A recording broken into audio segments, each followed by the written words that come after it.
At home with Power BI, I'm Zahir Brahim for Sigma BI. Today I'm going to show you how to use the Kpi card. Now, the normal card that we have in there is just a plain one where you just enter a value and that's it. Whereas in the Kpi card, you're able to put the value in and able to put a target behind it to say if it's on track or not, if it's below average or above average and that kind of thing. I'll show you how to use it in this video. Are you ready? Come take a look. Let's go.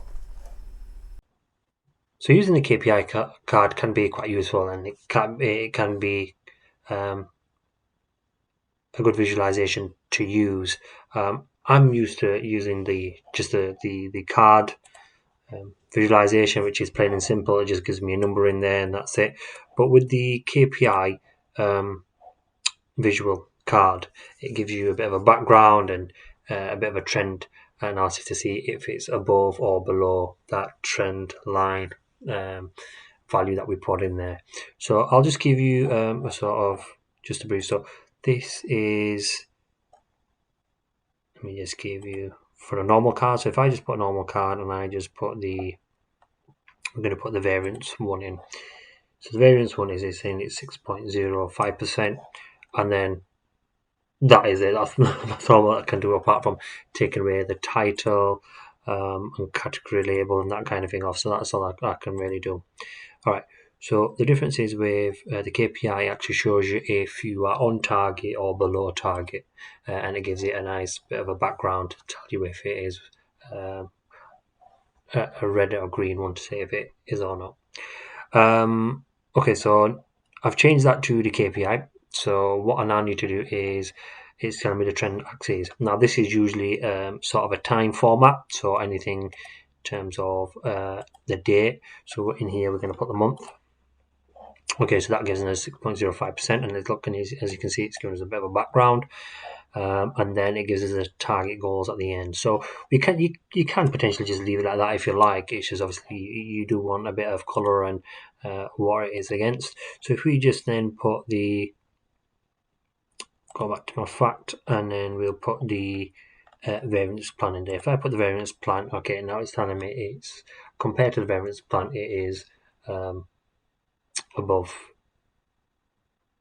where it's supposed to be.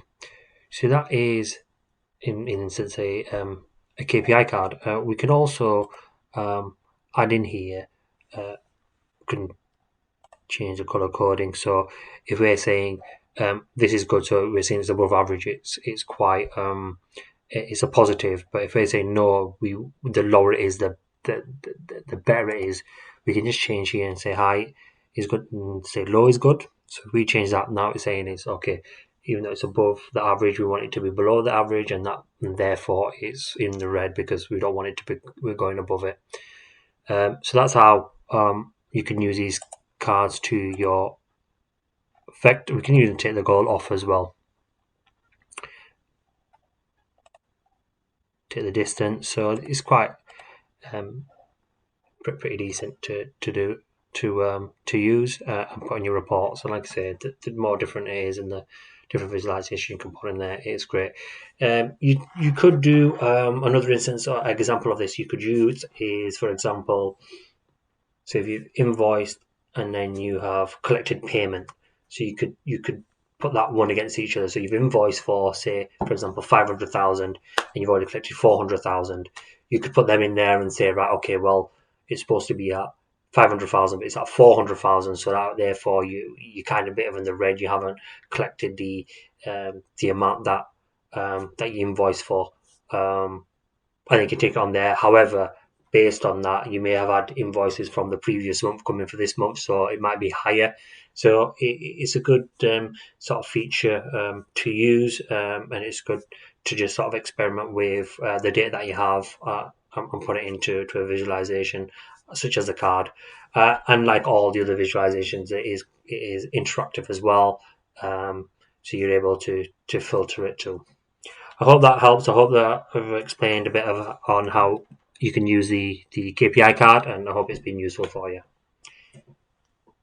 It's a short video. Thanks for watching. If you've got any questions, please comment below or get in contact with me. Thanks for watching. At home with Power BI with me, Zahir Brahim. Learn with us by subscribing to our channel to get updated on our latest videos.